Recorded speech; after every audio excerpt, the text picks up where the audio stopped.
Let's go. Go, go, go, go. Now, something else that I want a motherfucking documentary for is this longest government shutdown that we ever been a part of just ended, Papo. Where's the documentary on this? Well, it's only stopping for what, 3 weeks or something like that? Supposedly. Yes. So, and it almost seemed, again, for those that aren't fucking hip to it, because it didn't affect the main populace. So we shit on the government, which that didn't mean apparently most national parks, or it just, I technically still don't know what exactly it closed down. Some people were definitely going with that during the furlough, but like TSAs, what else do they pay for? Because supposedly major military and shit, they still kept running, right? Like, well, so, and that was the thing. A bunch of stuff during all this was still running. It's just the people weren't getting paid for any of the work that they were doing. And there's some of the jobs too, where these people, because people were like, oh, well, if they're not getting paid, why are these people showing up to work? It was a couple of jobs where if you don't show up to work and you're supposed to show up to work, you can get arrested. Like there was levels to like what was going on, why these people were still showing up to work. But yeah, it's the longest government shutdown in history. Trump had closed the government because he wanted $5 billion for his border wall. And after 35 days of being shut down, again, the longest government shutdown ever, they finally caved in on Friday, reopened up, signing a continuing resolution that will reopen the federal government through February 15th. And so it was crazy. A whole fucking month. That's 2 paychecks at the very least. That's 2 paychecks. Like, skipping anyone's check, and unfortunately, I'm very mad, embarrassed to say, you know what I'm saying? You want to save up 3 to 6 months. You want to have a rainy day fund. You want to have all this shit, but there's just so much more shit to stack no matter how well you budget. Like, it's about what's coming in. Yeah. And I can imagine skipping 2 fucking checks, bro. Like, you know what I'm saying? I mean, I've been through it, done it, but at the wrong time. Like imagine that at the point where, you know, I don't know how far you had to stretch when you're jumping. This last jump was probably done the most seamlessly, but the one before it, like how far you have to jump and adjust, you know what I'm saying, to kind of stay within your means. And then imagine to the point when you finally bounce back and you're paying that shit off to have that again. I mean, obviously you can only take so many storms, you know what I'm saying, in tropical, you know what I'm saying, cautionary shits into the wind. All I gotta say is I'm a mad professional, and you know, I'm a very sensible individual. But in hard times, I've had to do some things I'm not willing to admit over the camera because Feds is watching. But yeah, you went to that office totally prepared to suck a dick. No, I won't go that far. But like, dang, sorry, kids, we ain't eating this week. I'm sorry. I don't know what to tell y'all. But no, so that's the thing. Yeah, rough times calls for rough measures. I do remember a time when statute of limitations. I remember a time when I was working and I wasn't making. I was making minimum wage, which wasn't nothing back then. And needless to say, I made sure I had something to eat because it was Walmart that was pretty close. And hey, I'm gonna go ahead and get what I need to get. You know, I'll pay y'all in prayers, thoughts and prayers later on. Y'all get some thoughts and prayers from me, but I'm gonna need that food right now. So it is what it is, man. You got to do what you got to do.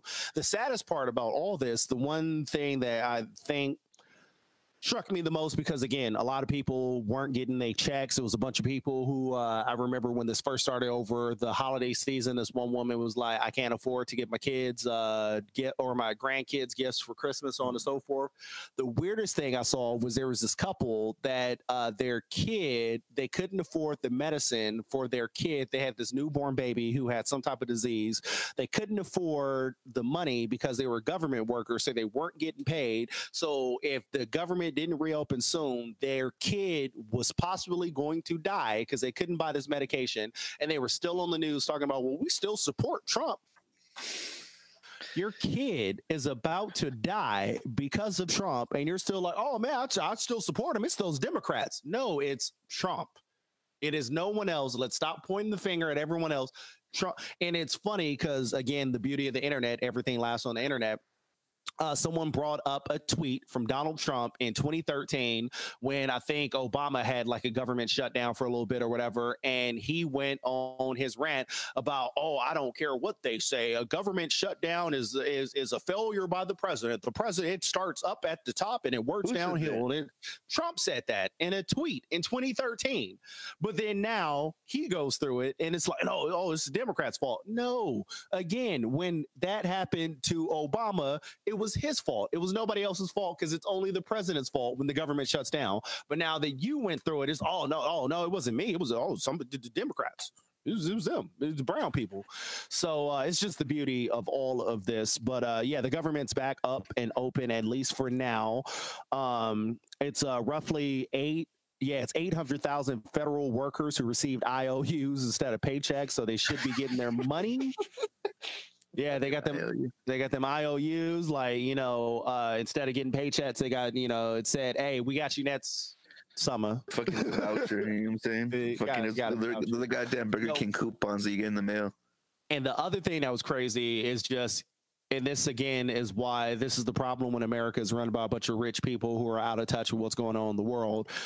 Trump, at some point in the past week, the last week of the whole thing, they were talking about how, okay, these people have now missed 2 checks. These people can't eat. Like, what are they going to do? And he was like, oh, well, if they just go down to their local grocery store and tell them that they're a member of the federal government, the grocery stores will work with them to get them some food. Nigga, no, it don't work like that. You need money. Don't nobody just be like, oh, for all you going through it, man, let me help you out. That don't happen. It doesn't happen like that. Just like I remember there was some when I seen from that really quickly was one of the local dispensaries said, if you're a federal worker, you'll get fucking 10% off your next full purchase. Thinking, I bet you the last thing they want to fucking do is waste their last couple of dollars on an eighth. Well, I mean, I guess really you never know, but still, like, I doubt that fucking promotion is gonna help anybody. Like, I don't need an eighth. I need a loaf of bread right now. We're starving. What are you talking about? What is going on right now? Buy one, get one. Get the fuck out of here. Oh my God. And I just remember that one, I forgot if it was Ted Cruz's wife or it was somebody's wife had, who again, during the election 2016, that showed just how out of touch rich people are.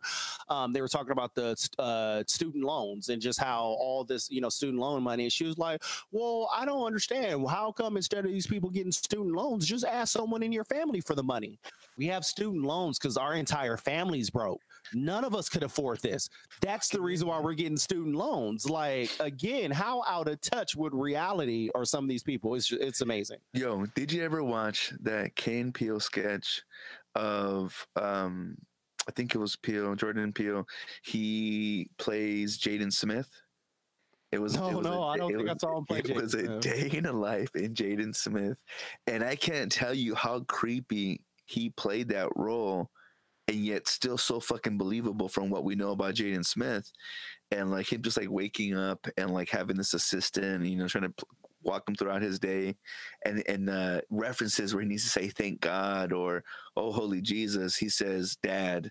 And he's like, oh, my dad, like, are you serious? And like, and he's like contemplating like what schedules conflicting with someone who has to go to work. And he's like, what's work? And he's like, like how the maids and the butlers and the this and that, how they clean for you. Yeah. Like that's their job. It's what they're supposed to do. It's like, yeah. Like it's just seeing him break into have reality shatter after reality shatter.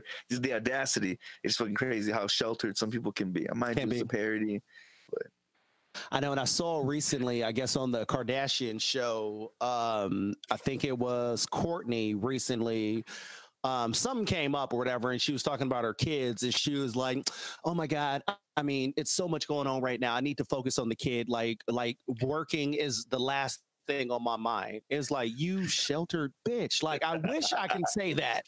Like, oh man, I'm just going to not work for like the next 3 years because I got to figure out how to raise my kids. It's like, privilege. That's privilege. That's rich privilege. So, because then I think about it, And when you hear complaints like that, and then you think about how many times on the Snapchat discovery page it'll say something about one of the Kardashians being on some kind of fucking yacht, winter time yachting, you know, still wearing a bikini in fucking Alaska or whatever bullshit gimmicky theme that there's in this picture.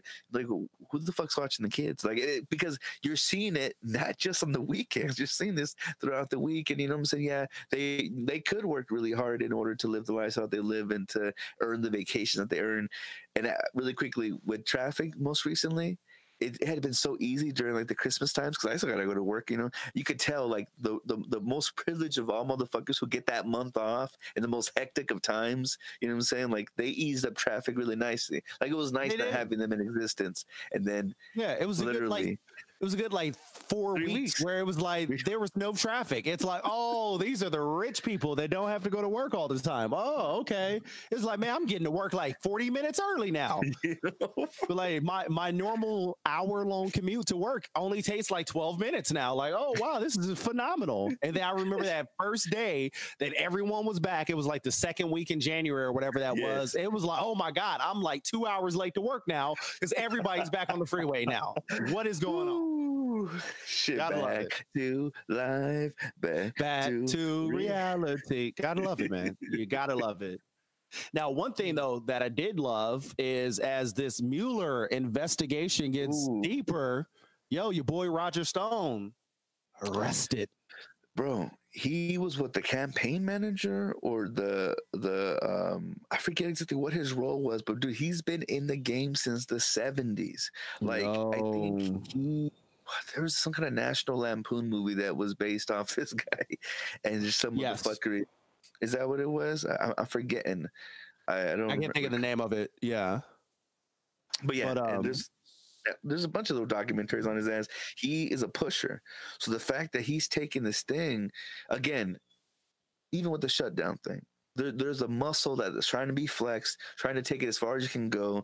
He's not, the president, I don't think is going to be stressed whether or not they're able to make it through a certain thing. He's just flexing a muscle just to show, I can. Oh, I can? Okay, I'll do something else. Like he's just like a little kid, don't do that. And to do something. My personal theory, because how close these two situations were, my personal conspiracy theory is that the reason why Trump ended the government shutdown was to take the attention off this Roger Stone thing.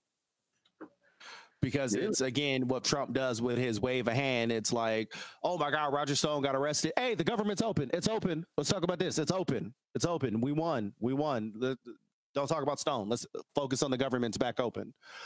Now, Roger Stone got indicted because apparently he coordinated with Trump officials about WikiLeaks stolen emails, because that was one of the things, that there was a whole bunch of emails that got stolen from WikiLeaks, which had damaging information on Democrats and other things. And Roger Stone was indicted by a grand jury on charges brought by special counsel Robert Mueller, who alleges that the longtime Donald Trump associate sought stolen emails from WikiLeaks that could damage Trump opponents while in coordination with senior Trump campaign officials. It doesn't say who on the campaign knew about Stone's quest, but makes it clear it was multiple people. This is the first time prosecutors have alleged they know of additional people close to the president who worked with Stone as he sought out WikiLeaks founder Julian Assange. Now, the thing that was dope too is when this came out, there's a Trump clip or a Trump tweet for everything, and there was while he was on the campaign, something about WikiLeaks came up, and Trump during his campaign was like, "I love WikiLeaks." Like, "Oh, I love them. I love them." Yeah, you love them because your campaign is stealing emails and getting stuff from them or whatever, so you can blackmail people.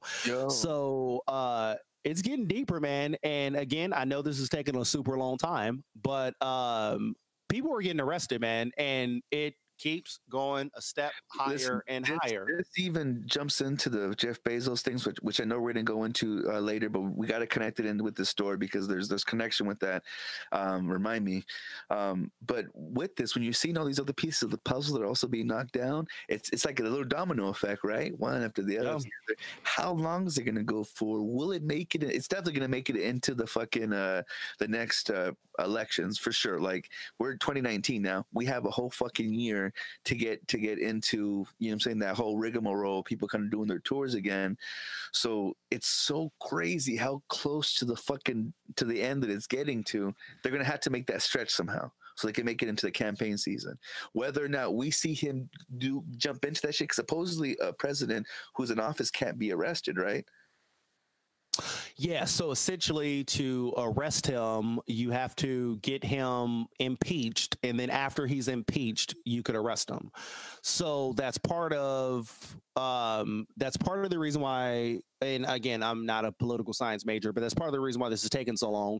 You got to go step by step arresting all these people. And then after you get done arresting all these people, you have all this evidence, then you can go forth to people and be like, hey, we need to impeach Donald Trump because look at these 12 people that we arrested. And all of them are saying that they did these crimes that they committed on behalf of Donald Trump telling them to. Then you have enough power to then be like, okay, you are impeached. And then after he's impeached, now we got to arrest you. And you got to go to butt fucking federal prison because you've been wilding. He's been wilding on Fire Island. Yo, yeah, get them. Just put them all on Fire Island and have them figure out how to, run that shit without toilets. So, yeah. If you didn't like this podcast, it's probably because you're racist. Yeah. Fuck your feelings, though. Yeah. What's up, man? You hear me?